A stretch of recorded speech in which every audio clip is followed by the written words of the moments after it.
सोमवार के दिन तू मेरे मंदिर के दरवाजे पर चौखट पर बैठ जाना, और दूसरा प्रतिदिन शाम के समय पर तू बेलपत्री के पेड़ के नीचे बैठ जाना।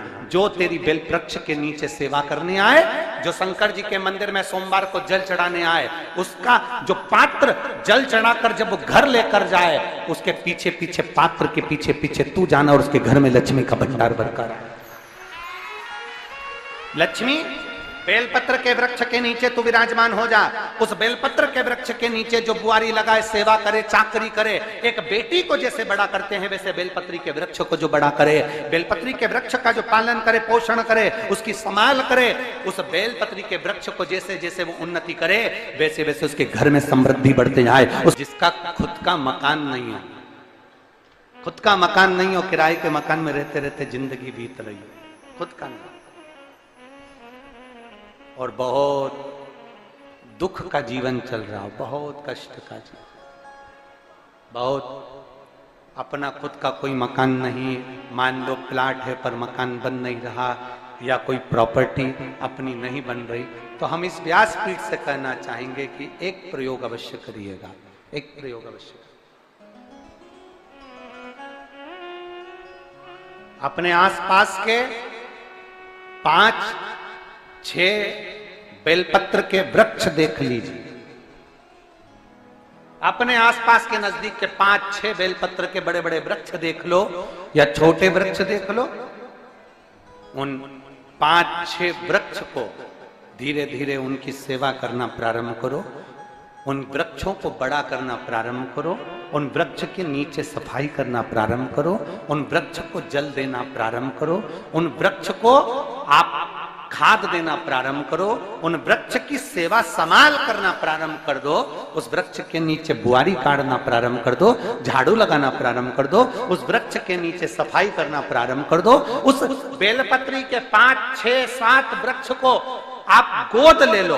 गोद लेना मतलब मैं इसकी सेवा करूंगा, मैं इसमें जल दूंगा, मैं इसके खाद दूंगा, मैं इसकी सेवा करूंगा, कुछ मत करो, बस केवल इस शरीर से उस बेलपत्र के वृक्ष की सेवा करना रोज प्रारंभ कर दो। 6 महीना इंतजार करना और 6 महीना लगातार सेवा करना, 7वां महीना आपका और हमारा, और बताना कि भोलेनाथ ने प्रॉपर्टी दिलाई कि नहीं दिलाई और आगे बढ़ा है।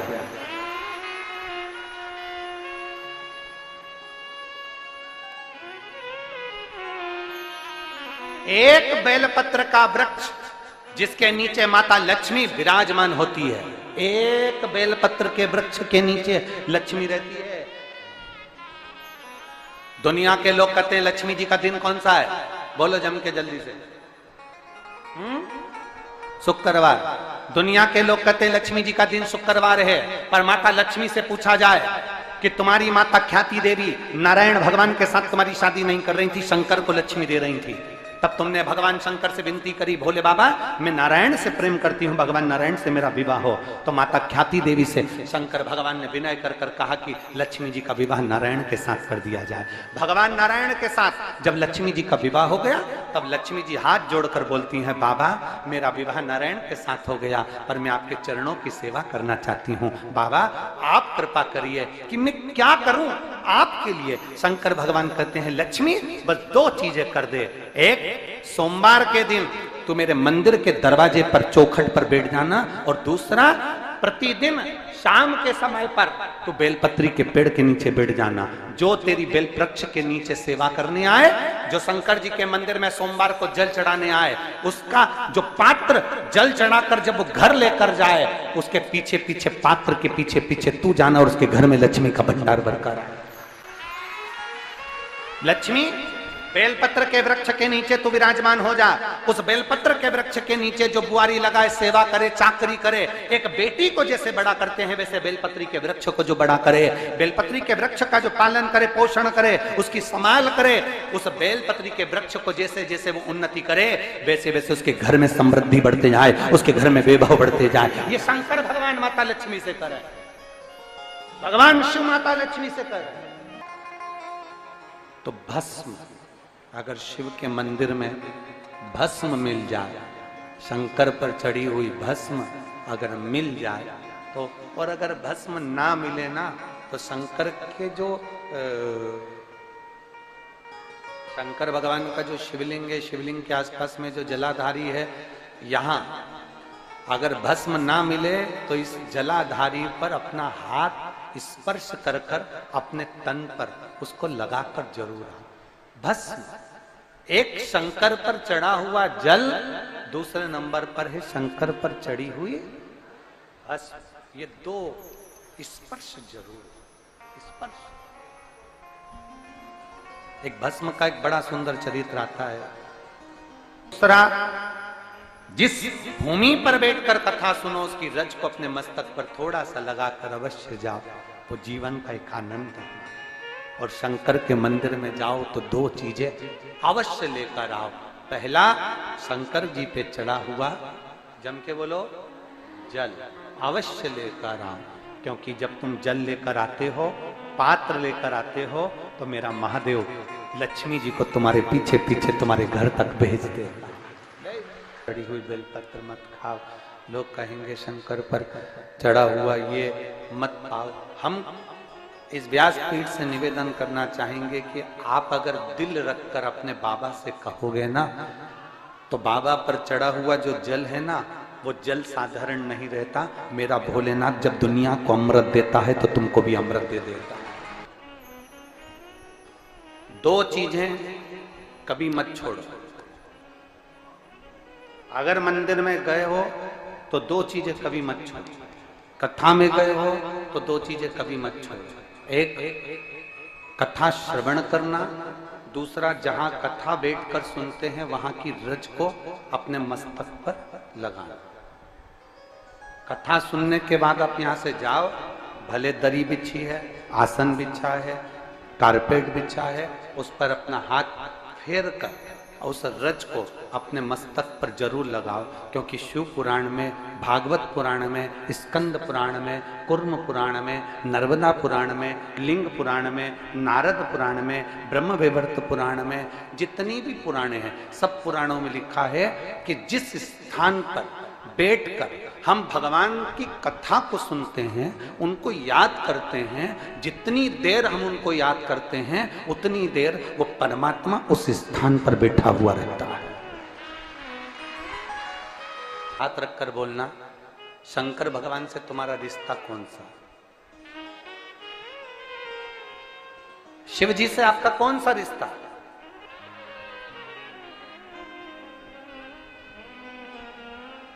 शंकर भगवान को आप क्या मानते हो? हमने आपको एक संबंध बताया था कि सीहोर कुबेरेश्वर धाम आपका मायका है, तो हम आपके भाई हैं, तो शंकर भगवान आपके पिता हैं, आपके बाप हैं, आपका बाबा है, आपका दादा है।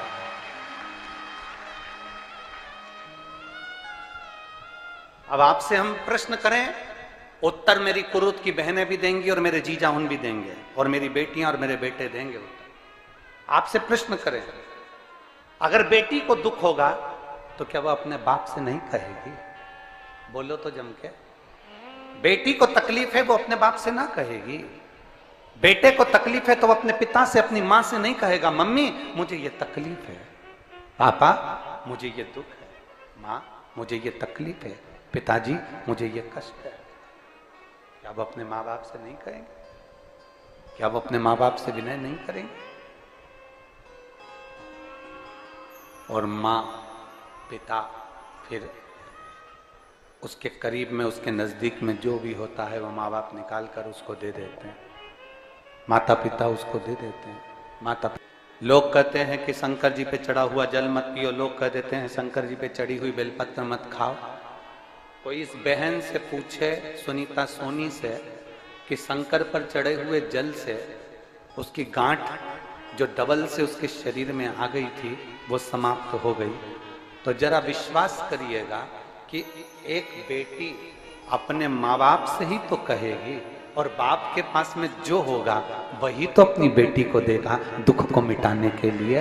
तो मेरे शंकर भगवान के पास तो उसका चढ़ा हुआ जल है। दूसरा, जिस भूमि पर बैठकर कथा सुनो उसकी रज को अपने मस्तक पर थोड़ा सा लगाकर अवश्य जाओ, वो जीवन का एक आनंद है। और शंकर के मंदिर में जाओ तो दो चीजें अवश्य लेकर आओ। पहला, शंकर जी पे चढ़ा हुआ जम के बोलो, जल अवश्य लेकर आओ, क्योंकि जब तुम जल लेकर आते हो, पात्र लेकर आते हो, तो मेरा महादेव लक्ष्मी जी को तुम्हारे पीछे पीछे तुम्हारे घर तक भेज देगा। दो चीजें लेकर अवश्य आओ, और शिव पुराण में जाओ तो दो चीजें लेकर अवश्य जाओ। पहले नंबर पर शंकर की कथा और अपने अंदर विश्वास कि मेरे महादेव की मैंने कथा सुनी है, अब मैं भटकूंगी नहीं। सारी दुनिया में मैंने ठोकर खा ली, अब कहीं ठोकर नहीं खाऊंगी, अब तो दरवाजे पर महादेव के जाऊंगी, बाकी की कहीं। दूसरा, कथा में बैठी हूं बाबा के इस रज को, ये रज नहीं है, ये धूल नहीं है, ये मेरे बाबा के कैलाश 12 ज्योतिर्लिंग का चंदन है, इसको मस्तक चढ़ाऊंगी अपने हृदय से। लाते हो आप लोग? हाथ उठाओ जरा, रख लो, बहुत बढ़िया, प्रणाम आपको सभी को, नमन। 2 बूंद जल लेकर आओ, पगला नहीं पियो तो उस जल को अपने घर में छींट दो।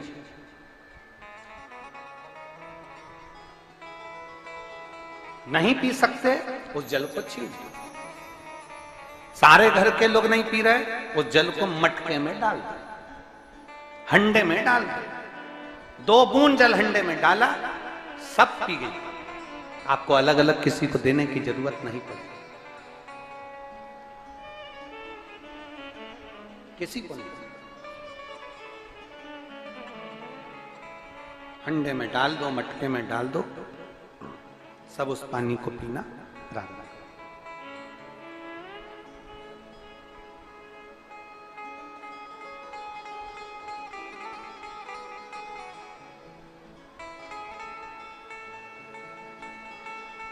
उस जल के महत्व को जो बच्चों का दर्द नहीं देख सकते,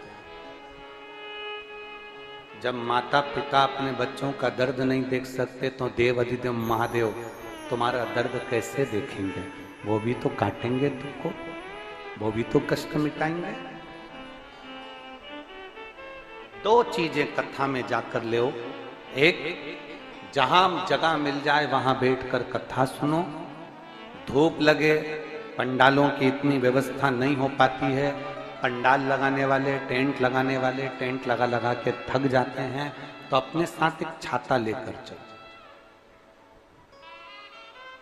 2 पानी की जम के बोलो जरा, बोतल, बिछाने की दरी अपने साथ लेकर चलो। लोगों ने उमा महेश की कथा अपने जीवन में धारण करी कि नहीं करी वो हमको नहीं स्मरण है, पर एक बात का स्मरण करिएगा, ये जो कथा चल रही है ये गौरी शंकर चल रही है। इसके बाद में जो अमलेश्वर में कथा है वो कौन सी है? समर्पण शिव महापुराण कथा। उस समर्पण शिव महापुराण की कथा जब 2 तारीख को विराम हो जाएगी, तब उसके बाद में जो कथा 6 जून को प्रारंभ होगी सोलापुर महाराष्ट्र में, उस कथा का नाम रहेगा उमा महेश शिव महापुराण की कथा। उसको जरूर सुनो। सोलापुर में जो 6 जून से कथा होगी उसका नाम उमा महेश शिव महापुराण। उसको सुनना, श्रवण करना, उसको धारण करना है। उसमें इतने प्रश्न माता उमा ने भगवान महेश से करे हैं, और महेश भगवान शंकर उसका हर प्रश्न का उत्तर दे रहा है। भगवान महेश भगवान शंकर हर प्रश्न का। बाबा बोले माता उमा ने भगवान शिव जी से, महेश भगवान से, भगवान शंकर से करेंगे, बाबा भोलेनाथ जी बताओ, संसार में जन्म लेने वाले व्यक्ति के जीवन में उसके भाग्य में अगर सुख नहीं है, उसके भाग्य में खुशियां नहीं है, उसके भाग्य में कोई अच्छा है ही नहीं, तो वो जीव क्या करेगा? वो जीव क्या करेगा?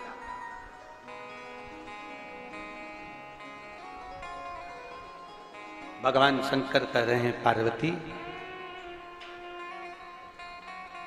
संसार में जन्म लेने वाला मनुष्य अगर उसके भाग्य में सुख नहीं, उसके भाग्य में अगर खुशियां नहीं है, उसके भाग्य में अगर सुख नहीं है, उसके भाग्य में अगर अच्छा नहीं है, पत्रिका दिखा ली सुख नहीं है, कार्य कर कर देख लिया सुख नहीं है, तकलीफ उसकी जिंदगी में चल ही चल रही है, तो भगवान शंकर कहते हैं, भगवान महेश कहते हैं, उमा, उस मनुष्य को दूसरे का अच्छा करना प्रारंभ कर देना चाहिए, तो उसकी अच्छाई अपने आप सामने आना प्रारंभ